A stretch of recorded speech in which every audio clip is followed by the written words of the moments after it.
Hello everyone, it is I, the Golden Scouta, bringing you another Golden podcast. Today we're on episode 6, and you saw the title. It would not be a Dragon Ball tournament video without my very special guest, Kihokai. How are you doing today?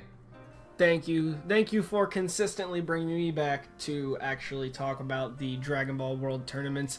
We are at a point in the series where I feel that World Tournaments will no longer be a thing since we are at a universal and galactic level. But they might bring it back eventually. But for now, these are the good old times, and I don't know if we're going to go into the Z portion of the World Tournaments. So if this does happen to be the last part, I would say it's been a fun series being on. And I've actually really enjoyed my time. It's definitely been fun, and I actually have plans to do the other World Tournament with you, so we'll do that whenever the time comes. Solid, I like to hear that. Awesome. But without further ado, let's just get on with this podcast. So, we're at the 23rd tournament now, and Piccolo Daimao has just been defeated. Everybody has been training to fight for the 23rd tournament, and while we might one day go into Piccolo Daimao's defeat and all the aftermath of that, this isn't the type of video for that, because we're just at the tournament, which starts whenever we get to that rainy portion of the story, whenever 3 years later, whenever everyone meets up again, and everyone is pretty changed, except for Chaozu and the Muten Roshi. But, I don't know, I think that the first thing to address about this is just Goku being an adult, because I know that we're all used to seeing Goku as an adult, but whenever this manga was released, this was quite the breakthrough, I'd imagine. I would give a lot to be able to go back in time, kind of have Dragon Ball fresh in my mind, never have read Z or anything like that, and experience the kind of shock that must have happened to the fandom at the time whenever you find out. I mean, he grows a considerable amount. Yes, right? And the whole thing is that I've heard from just other people like Mr. Fusion that making your kid protagonist grow up to be an adult, especially whenever they've been a kid since the first 5 arcs, was it? That's a pretty ballsy move, and for them to do that and for Goku to just work as an adult, I mean, especially since he does retain his old personality and he's not really quote unquote grown up, he's kind of a kid in a man's body, as many would say. Well, I mean, just think about it, though. I mean, that's like when we were kids watching, The Simpsons and stuff like that. That would be like watching Bart in Season 5 being, 23 years old. I mean, it's just it's a drastic age shift, and it would be very odd to see that. So, I mean, I could imagine that would be very odd at first, especially reading it, because you can tell immediately what his face is, even though his hair is wrapped. So you're like, what? Wow, he's a lot taller than I would think he is. And he's not the only one either. Like what you were saying, everybody else is pretty much got a lot taller. They've all learned how to fend for themselves and everything, since they didn't actually train with Roshi over the gap of the time. Oh yeah, and I just feel like that Goku is more of a shocking reveal just because he is the main character. This is the story of Goku after all. But, I mean, everyone else, it's interesting seeing them. Yamcha bearing the new scars, Bulma, she looks a lot older, and I know it's a simple aesthetic, but the lipstick actually does do a little bit to making her look like a more grown woman as opposed to the teenager that we've pretty much experience from this point on. And I mean, lunch is unchanged, and yeah, speaking of lunch, this is the last time we ever get to see her in the original manga. Then she comes back in the anime to give some energy to the Genki Dama, even though it's supposed to be 17, but yeah, and to be sad over Ten Shinhan in the Saiyan arc. But yeah, I mean, just kind of going back on topic, I mean, I love seeing all the changes in everyone, and just seeing everyone reunite with Goku again, that was pretty awesome, because everyone was like, is that really Goku? And, I mean, there was a really heartfelt moment, I remember, whenever Kururin saw Goku again, and he just, went in for a hug, and he's like, I missed you so much, and that kind of stuff, because I just remembered again that I just remembered that Kururin did not see Goku after he came back to life. This is the first time seeing him since whenever he died. Yeah, he was showing his appreciation for being saved. Oh yeah, and that was such a heartfelt moment, and just one of the things that kind of breaks up a lot of the tension in this arc, because yeah, there's a lot of it. No, there most definitely is a lot of tension, especially even though, I mean, Goku's had this sense of, I have to take out Piccolo. I know he's going to be there. He doesn't know exactly who he's going to be until he sees him. So he doesn't know if it is going to be somebody in a different shape or anything like that. And it's really a thing that is weighing heavy on his mind, is that this is a rematch for him, but it's also like the stakes of the world again, but nobody knows except him, so he has that pressure put on his shoulders as well. Oh yeah, definitely. I mean, him and Tien Shinhan are really the only two that seem to recognize Piccolo right from the very start. And I mean, he looks exactly the same. He's green, pointy ears. Piccolo Jr. I mean, he just enters in as Junior, but still, you know what I mean? yeah, I thought it was either Demon Jr. or Ma Jr. I'm pretty sure it's Ma Jr., which is Ma Jr. Yeah, which is Demon but Jr. But the translation, people can use that as demon and everything like that. Yeah, and this is also whenever this is also whenever Piccolo's still a demon, so that's also an interesting point to make up or bring up. And yeah, this Piccolo is definitely different than the Piccolo Daimao that we saw, because the Piccolo Daimao we saw was this like cackling, like, wahaha, I'm evil and I'm going to conquer the world. And this Piccolo seems to be a lot more patient, because he sees Goku, kind of smirks at him and just walks away, and then we see from inner dialogue that he's just like, well, I can't wait to kill you in front of everyone to make an example out of you, Goku, so that way everyone's hope just disappears, I guess. That's basically what I got out of it. And yeah, I mean, another thing to bring up about just everyone meeting up again is Goku and Chi-Chi meeting up. Like, I remember whenever Goku first showed up, Bulma was just like, oh wow, Goku has become quite the man. And then I remember Kururin being like, oh, Chi-Chi, like you got a hot girl after you, Goku, you're so lucky. And I'm just thinking like, cool. We have this trope of like the beautiful couple getting together. Interesting. I mean, just moving on past this point, unless there's anything else you want to say. Chaozu versus Tao Pai Pai. That was kind of the moment that kind of subverted my expectations the first time I watched this, because like, whenever I watched this, I was like, oh, okay, it's going to be another cakewalk for all these guys to get through the preliminaries, and as you see it, like, Goku, Yamcha, Tien Shinhan, Piccolo, they all just go through everything, and then you see Chaozu, and you think that he's going to do the exact same thing, but then it just kind of fades to black, and then the next thing you know, whenever Tien Shinhan goes to rush and go save him, you see Tao Pai Pai there, which is not what I really expected the very first time I ever watched this. Cyborg Tao, as what a lot of people call him. And honestly, like, I love this build-up so much of just Tao Pai Pai coming back and kind of swearing revenge, like, for Tien Shinhan being a traitor and all that. But unfortunately, I don't think it lives up to the whole build-up that it was having, even though it is very satisfying seeing the result of this match. No, yeah. I mean, I'm glad that the direction that was used, but I kind of wish that the character itself could have played out a little bit farther.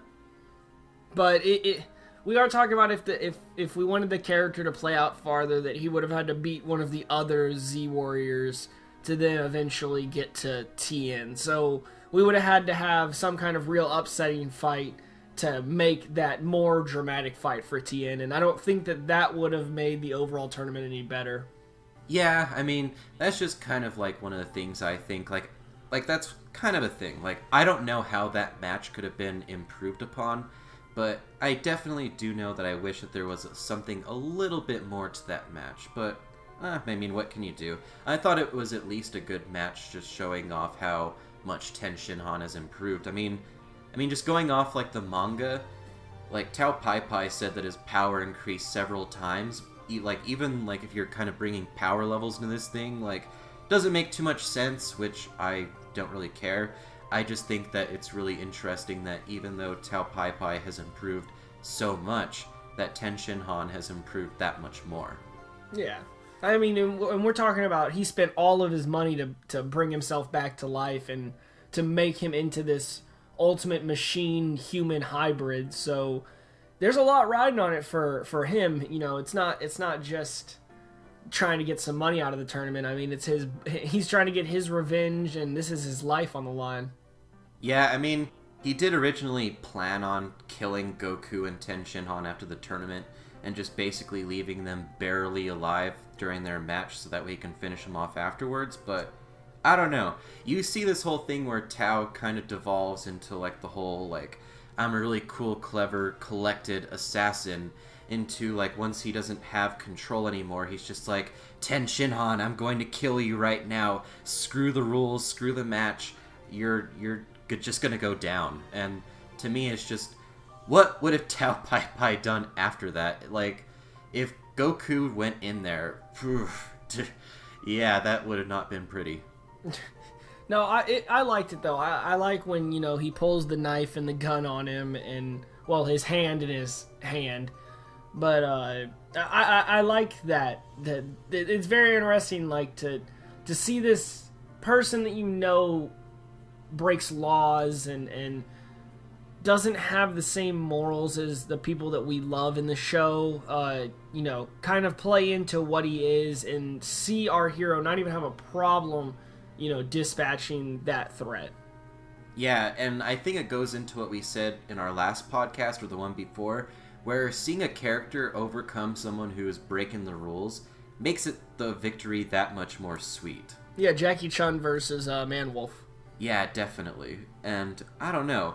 And just like, again, like his finish is pretty dang satisfying because you see Ten Shin Han just come straight in there and deliver a pretty painful gut punch, which honestly looks pretty much the same as like the punch that Goku delivered to like Raccoon or Birder, just because it seemed like that those two were going to be out for days, and Ten Shin Han was just like, to Sudu Sen, and he's just said that he's going to be out for a few days, and he's just like, what? So yeah, you definitely get the picture that Ten Shin Han is just far beyond the Sudu Senin. I mean, especially since Sudu Senin is just like, I'm gonna come back for you, your death is gonna be so painful. Never see him again. You never see him again. And so I think that this is a good point to talk about Goku and Chi-Chi's interaction and their matchup. Oh man. The lovers' quarrel. Right? Do you want to start off? Yeah, on this match, I like it. I like the build-up that they had in the prelims, you know, of her yelling at him, nobody recognizing her, because she's also matured into a very lovely young lady. And it's funny, because she's mad the whole time. She's never once said, like, her name. She's just doing that thing where she's like, I'm going to be mad until you figure out why I'm mad. And then they have their fight. So, Anonymous walks into the ring, and Goku walks into the ring, and Goku thinks that they're gonna have this cool fight that he's gonna maybe be, you know, pushed to his limits a little bit. He's excited. You know Goku, he's always ready for the battle. So he's in there, he's ready, and then we find out who it is, that it's the Ox King's daughter, it's Chi-Chi, and we have this whole thing just play out through these two, and this is where they get married from. This is where their first date happens, where they have a fight. It's great. It's lovely, and they get married. What, at the end of the end of the episode, technically? Oh yeah. And one of the things is, like I said about Goku becoming an adult, I wish that this is something I could have experienced blindly without knowledge of future events, just because we know that Goku gets with Chi-Chi later on, and they have Gohan and Goten, but at this time, like, I don't think anyone saw this coming in the slightest. And another thing is with Chi-Chi is just, I absolutely love, like, how she is fine with this guy who didn't even know who she was like 10 seconds ago, and it's just like, oh yeah, now I remember who you are. And whenever she kind of hugs Goku, like walking over to where the match ends, where their friends are, like Chi-Chi just seems so dang happy. And I don't know, there's something that I love about that. It's just like, it's unrealistic as hell, but I don't know, there's just something I like about it, just because, I don't know, it screams Toriyama to me. No, yeah, because he's terrible at writing romance, and it's great to just be like, oh, I now love you exactly the same as I did before this.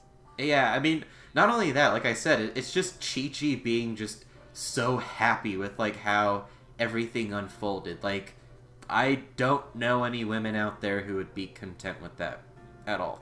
Hey, but they're happy, man. Don't try to weigh down their love. It's 2018, man. Yeah. Bring up love. It was like 1986 back then. But, I mean, I digress.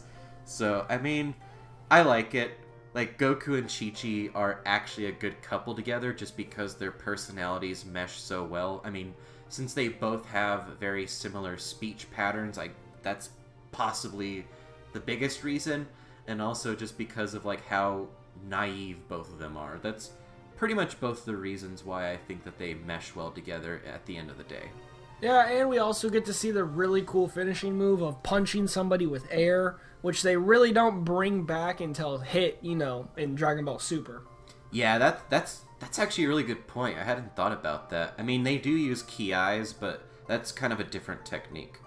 But, I mean, anyways, I would say the next one is Piccolo versus Kururin. And I kind of find this fight very parallel to Goku versus Kururin in the last tournament. Like, Kururin, he puts out everything he can and uses all of his moves and strategies, and he actually holds his own enough to where Piccolo is just like, I don't think that conquering the world is going to be as easy as I thought. So, I mean, that alone to me kind of tells me that Kururin put up a decent fight. I mean, you don't even, like, of course, like, you see the fight itself, and he's actually holding his own pretty well against Piccolo. I mean... No, solid. He's having a solid match against Piccolo. Yeah, definitely. It's just more of, like, the fact that Piccolo uses moves like... I can't remember what the flying technique is called. Is it... A Bukujutsu? Yeah, Bukujutsu. Yeah, like, the Bukujutsu is actually a big deal at this point. So, like, Piccolo... I remember a portion of the fight where Piccolo jumps, and Kururin jumps right after him, but before Kururin could hit him, that's whenever Piccolo uses the Bukujutsu. And so, yeah, I mean, flying at this point, like, we even see that Kururin can fly at this point, and who knows how he even learned how to do it, because at this point, flying is a big deal, unlike Dragon Ball Z, where it's just kind of taken for granted. Yeah, no, and I mean, other than the confirmation of power from Piccolo, saying that, I'm still going to be able to take over the world, but it's going to be a little bit more of a challenge and stuff like that. Like, you get to see the real expansion of power that these characters have had, and when you use this and compare it to Z and the end of it and into Super and everything like that, you really see that, like, these god tier Earthlings, like, no matter how messed up it is, like, how far they've come and how much work they can do and get this energy to just, like, thrive inside of them. They can take on monsters, demons at this point, later, universal threats, and it's just like, they're not the best and they're not the ones who get the last shot in, but they're also, not just getting blown away. They can put it up for a couple minutes. Definitely. They are definitely the strongest under the heavens, for sure. I mean, all these matchups aren't like the matchups from the last two tournaments. Like, the last two tournaments, like, we had characters here and there who made it to the semi-final matches, and they were kind of just one-off characters, no history, they're just kind of introduced there, never to be really, like, shown again, except for maybe, like, being killed off by Piccolo and all that. But what I love about this tournament, even though, like, the matches aren't as consistently great as the last one, is just all of these characters have a history with us. Like, we have a reason to be, I don't know, just to identify each character. Even though we don't know who Shen is, like, he does tie into someone who is very important later. Yes. So yeah, I mean, speaking of Shen, let's talk about Shen versus Yamcha, which I would arguably say to all the people who are like, oh, well, Yamcha became a joke during the Cybermen fight. No. Yamcha was a joke well before then. This was the fight that I would say that Yamcha has made the most fool out of, because the thing is, with the Cybermen fight, Yamcha was winning against the Cybermen. In this fight, he was just totally made a fool out of, and like moves that look like total accidents.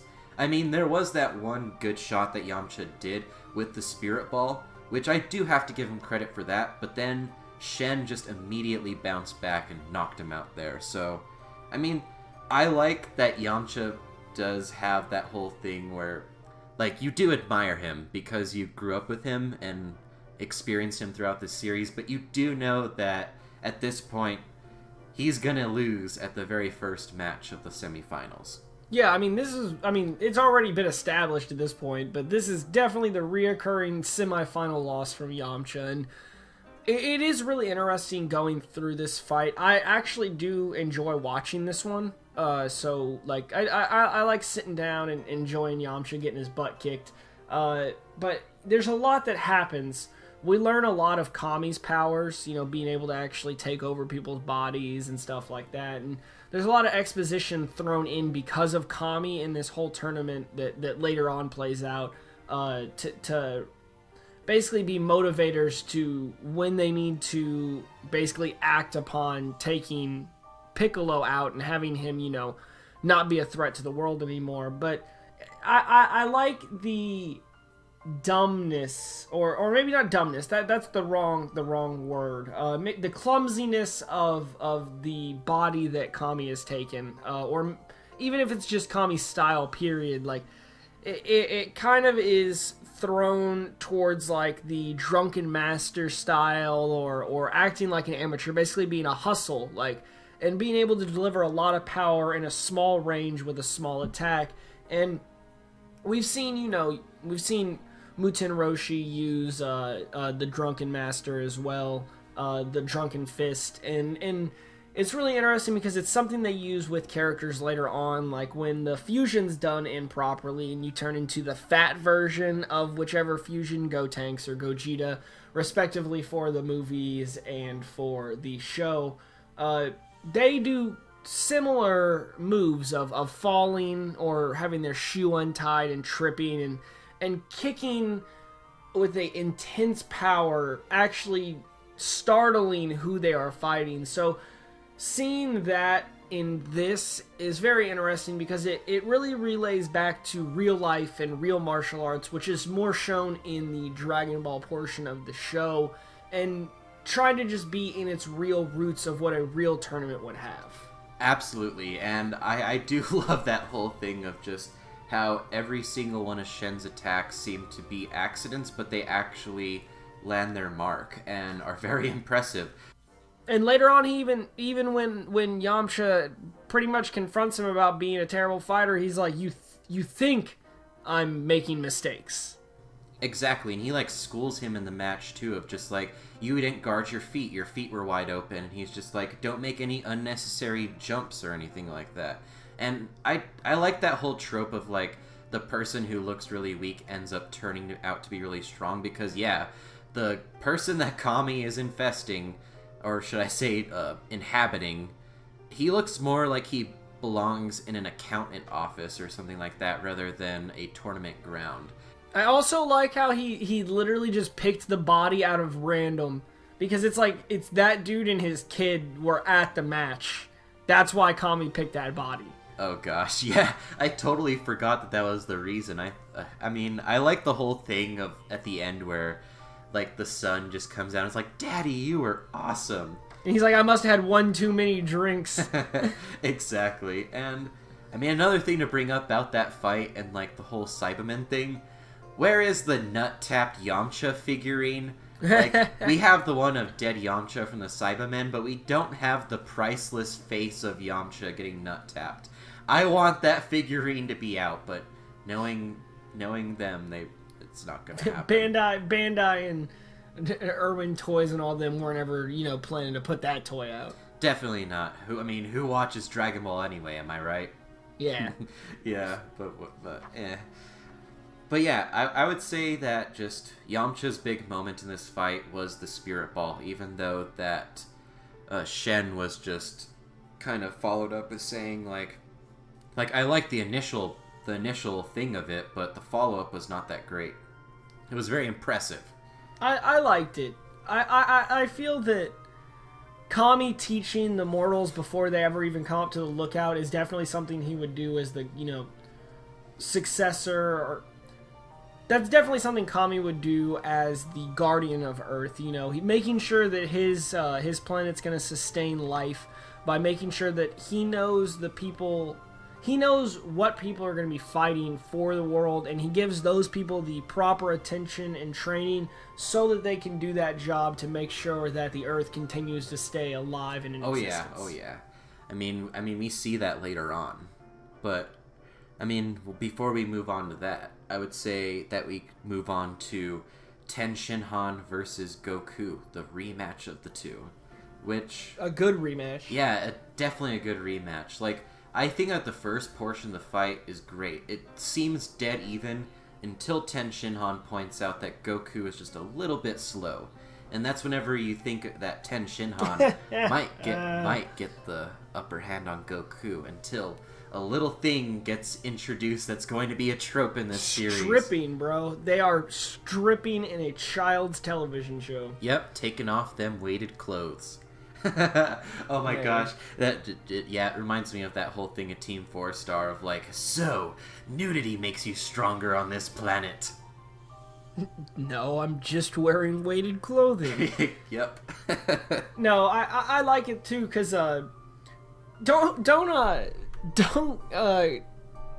Kudin come into the ring and pick up the some of the weighted clothing? And he's like, wow, this is heavy. It's like 20 kilos. Yeah, that's kind of ridiculous, because you'd think that at this point they would be able to lift a little bit more than that, because I think that I heard that the total amount of weights was a little bit over 200 pounds.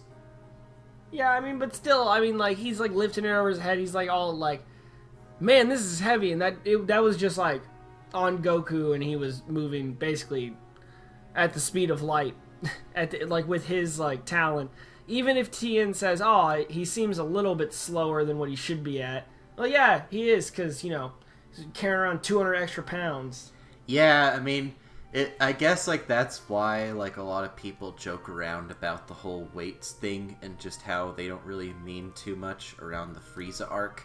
Because one thing about the weights is that if these characters could lift so much, like, you'd figure that they'd be able to lift so much they'd be literally sinking into the ground like how they were in Dragon Ball Super. Like, that was like barely the point where that was brought up, like how much weights that they could possibly lift. No, but it's a good fight. I like it. It's a nice tug on your heartstrings, especially it being a rematch. You know that Goku needs to win, and you know that Tien's not going to win, because you know Tien isn't going to be the one to take out, the demon that's the reincarnated demon. So we know that Goku has to win, but we like to see the fight that Tien can put up against him and actually try to beat him. Oh yeah, and he actually does put up a good fight, and with a new cool move introduced, which is the multiform. And even though it does have a very crazy weakness, at first it seemed like that it might actually get the upper hand on Goku before you know the whole power split. It's a good masking technique, because you can really get over a reduction in power with a amplitude of punches. At least in that time period, when we're talking about real martial arts, if you could get 3 bodies on one person or 4 bodies on one person, then the punches don't have to be as hard, because they're getting hit for 4 as many times. Yeah, that's true, but Goku obviously sees through this, because this is like the third one of the 3 times he's going to say the line, "Tien Shinhan, I'm stealing your move," and just uses the Taioken. And then just like to add insult onto injury for Tien Shinhan, he just like waits for his eyesight to be regained, and then he takes just him with out. the ultimate, disrespect. But it does get to lead into another fight that's really interesting. Oh yeah, and Shen versus Piccolo might be the most interesting of them all, just because you find out more about Piccolo and Kami's ties. And not only that, but you find out that Piccolo can now counter the move that his father was so afraid of. Yeah, that is crazy. I mean, we'll talk about that whenever we get to that point. But you get to learn a lot about Piccolo and Kami. Again, this is Dragon Ball. That there was no such thing as Z. There was no such thing as Science or anything like that. So it's really interesting that they both know that they speak this language that nobody else knows. And that's how Piccolo actually figures out it's Kami and everything like that. Or I guess he doesn't do that until after he figures out he's Kami. But still, using that connection, it turns into an even more deeper-rooted revenge battle. Because not only can he try to take out the person who took out his father, he can now try to trap the other half of himself. And having the other half of himself trapped means that he has 100% open reign to the world. There's nobody that would be able to counter him. So, this match could be even more higher stake to Piccolo at the time than I think even the Goku really one was in his head. Oh yeah, I agree with that too, because at this point, Piccolo seemed to be very restrained and didn't seem to be quite as evil or even as much of a threat as his father, even though Goku did say that this Piccolo was supposed to be much more powerful. He doesn't seem to be as dangerous, but the thing is that this fight really solidifies that this Piccolo is not to be messed with, and definitely someone not to take lightly, because he'll hit you with the reverse Mafuba. Yeah, God himself. This is the point where Goku, back in maybe several chapters ago, people were the Dragon Team were actually talking about how Goku went to heaven to train with God. Now that sounds like something really epic, and I know that just where we are now in the story and where the Saiyan arc and the Frieza arc are, Kami is basically nothing, a child's plaything in power, but at that time, Kami was a big deal, and Kami was able to flick away the Goku that killed the Piccolo Daimao. So yeah, at this point, whenever not really Shen at this point, but Kami, whenever he gets the reversed Mafubud, that definitely was the moment where you feel like things were getting real, I would say. No, yeah, that's where it got intense, because now the stakes are higher. Not only are you fighting for Earth, you're fighting for God.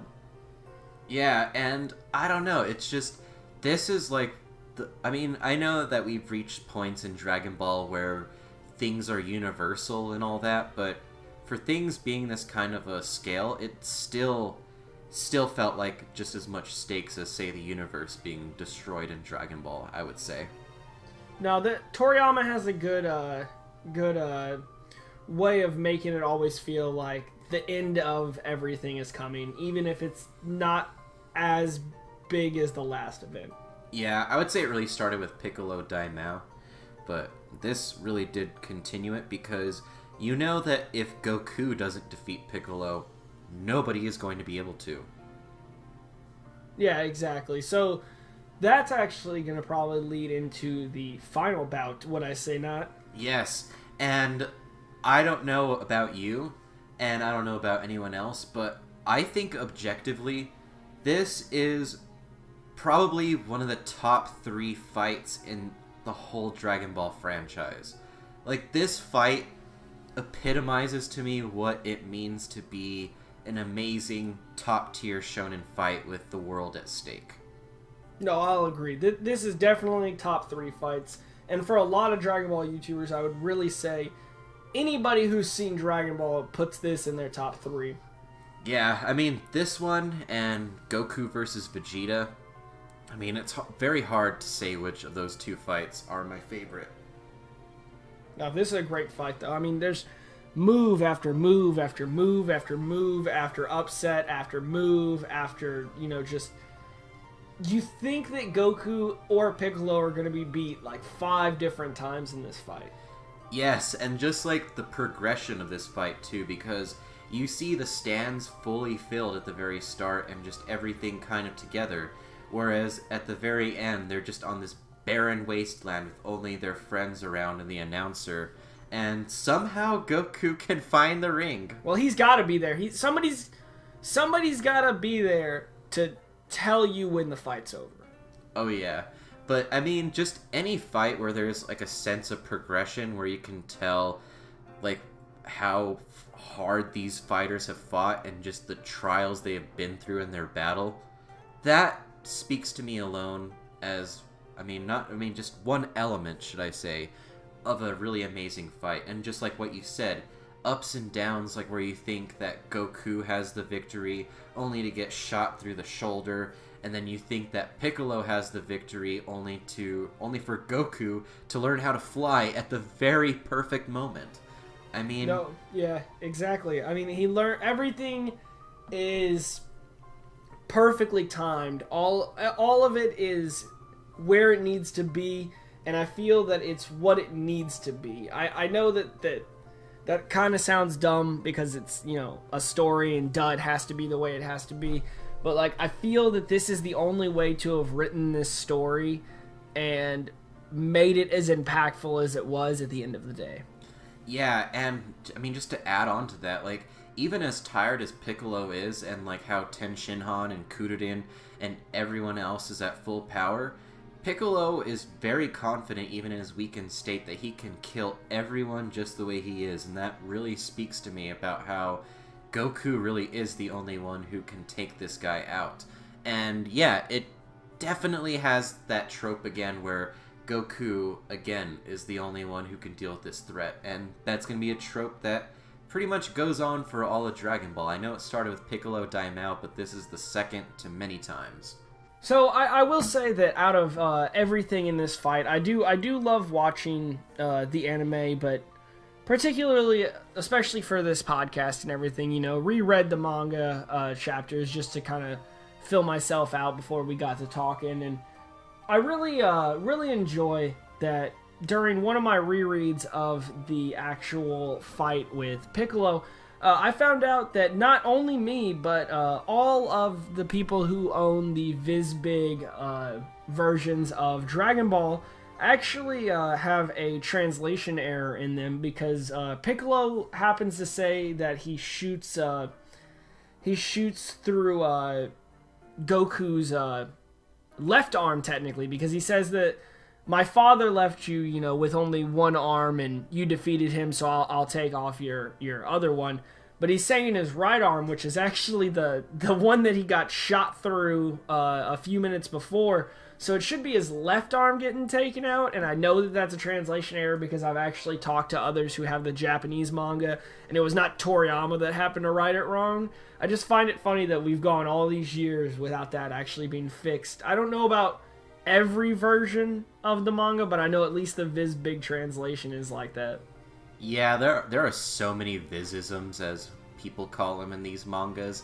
I mean, the thing is that the Japanese manga is definitely a lot more accurate at some points. I mean, there are some lines in this whole Dragon Ball manga in general that are changed where people think certain things, like such as people not understanding that Kaioshin is stronger than Piccolo, for instance. I mean, that's kind of like one of the things that a lot of people kind of lose in translation with the Viz manga because it's not so explicit as it is in the Japanese, but I don't know.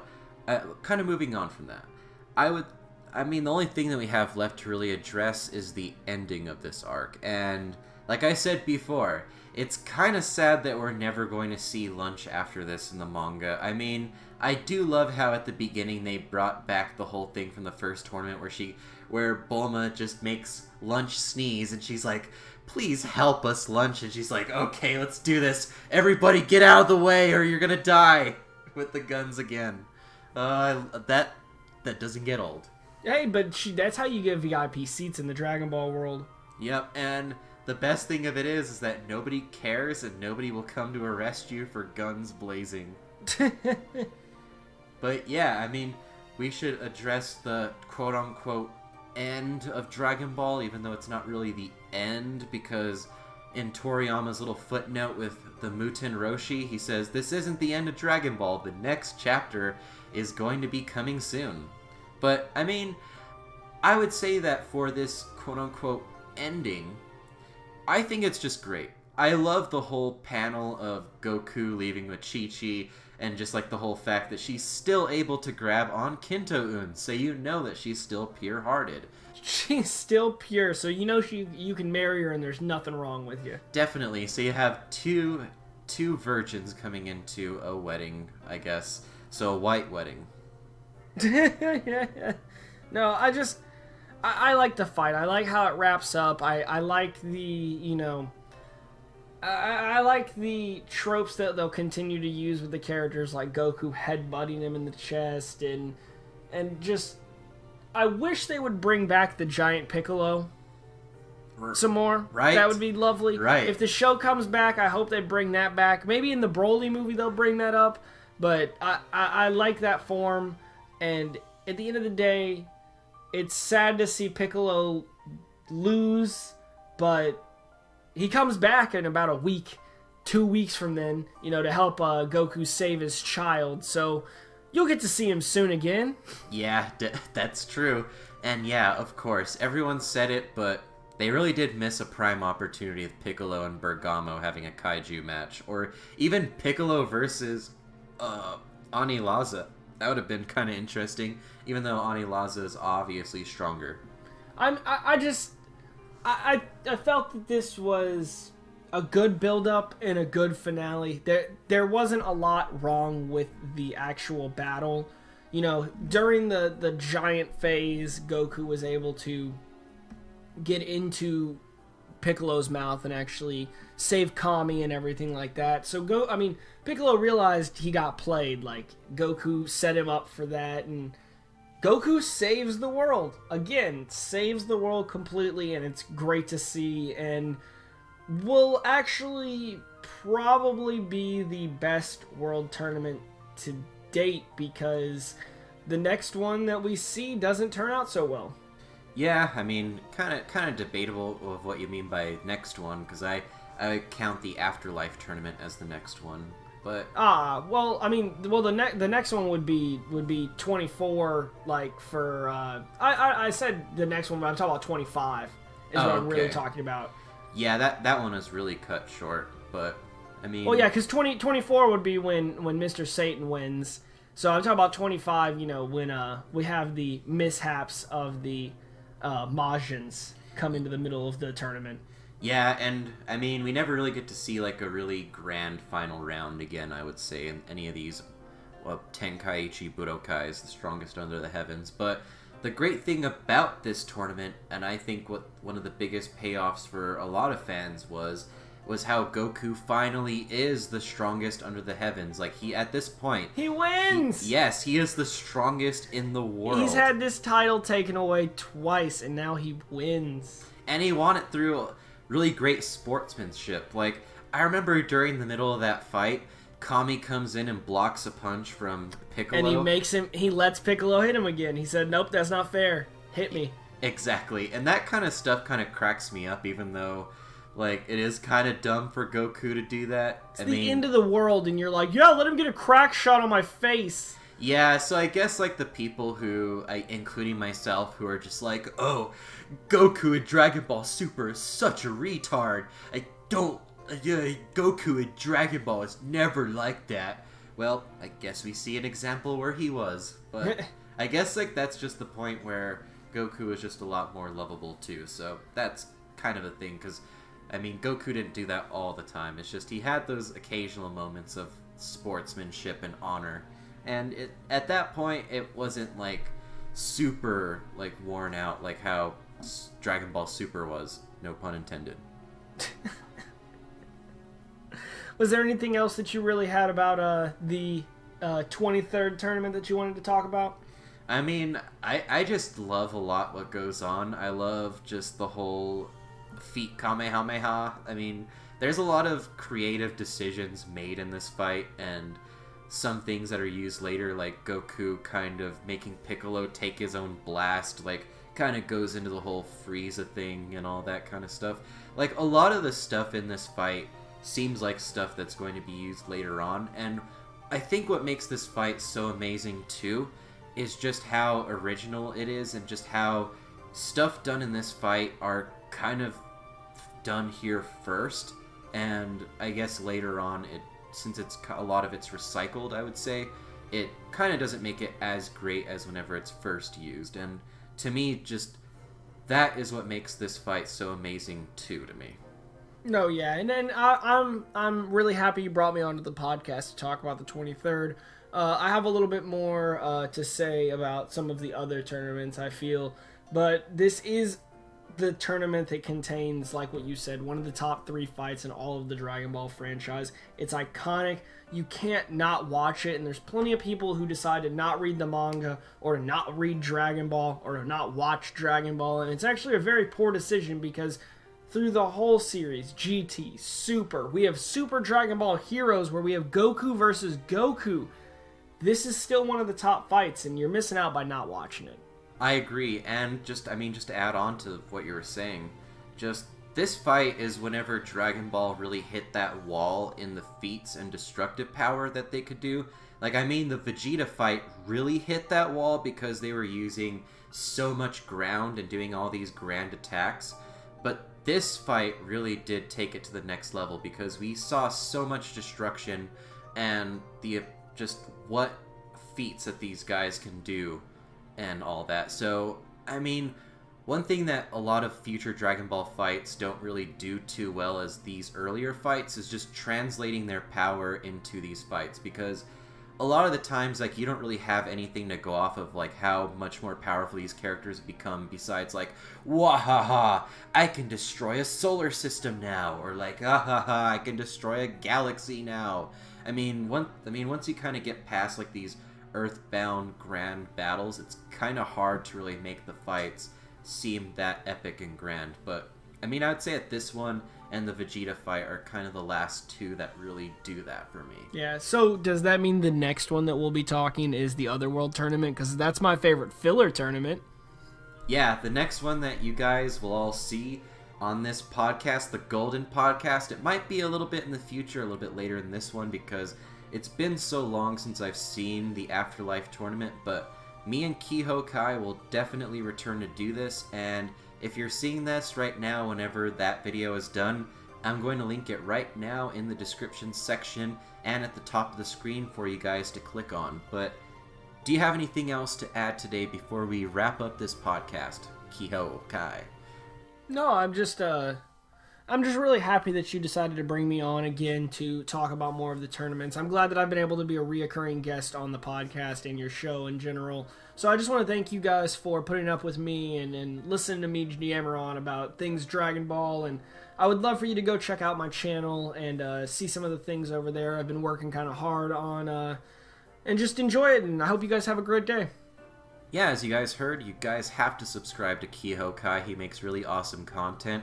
He has stuff like side stories. He makes pretty regular gaming videos, like on Dragon Ball Legends and Dokkan Battle. I kind of think that you've been taking a kind of a break on that. I'm putting out the Legends playthrough actually right now that I've been doing and will continue to do when they keep adding to the story mode. And I want to bring more of the event playthroughs of Dokkan to the channel. I just have the summons on there, and I do prefer playing Dokkan over Legends, so I do want to do more of the tutorials and explanations on Dokkan, so I will be bringing those to the channel. So I don't see a decline too much in the game videos on the channel to go along, you know, with the side stories and the in-depths that I already have. I have some stuff on the works right now, kind of diving into society and culture behind Dragon Ball. I know that there's a professional writer that writes books called Dragon Ball Culture, and it's not like that, but it is going to dive more into motives that Toriyama had while writing the show and stuff like that. That sounds a lot like his book, but I promise it's not even close to the same because of the way I'm portraying it, and the way it's portrayed in those books is going to be a lot different. And I'm not even really using that as my source of information for what I'm going to talk about. But I'm going to stop rambling on about that and just let you guys see it whenever it comes out if you decide to check out my channel. Great. And you guys heard him. Make sure you guys can go to the description section below and subscribe to Kihokai. You better do it right now. He makes good content. But anyways, guys, I will see you in the next video or podcast. So you all have a great day, and thanks for listening.